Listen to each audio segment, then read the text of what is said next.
আসসালামু আলাইকুম, কেমন আছেন সবাই? আশা করি সবাই ভালো আছেন। এই দেখেন আম গাছে অতিরিক্ত মাছি হচ্ছে, সেই মাছি মারার পদ্ধতিটা দেখুন। এই দেখুন কৌটার ভিতরে কি পরিমাণ মাছি।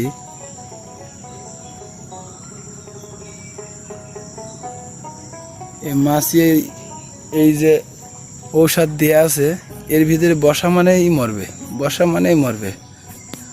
দেখুন কোটার ভিতরে কোনো রকম মাছি তো জায়গায় ধরছে না, দেখুন মরে একেবারে সব লাশ। আম গাছের কি নিরাপদ দেখুন। এরকম কৌটা প্রায় 200 দেওয়া আছে বাগানের ভিতরে, বুঝছেন।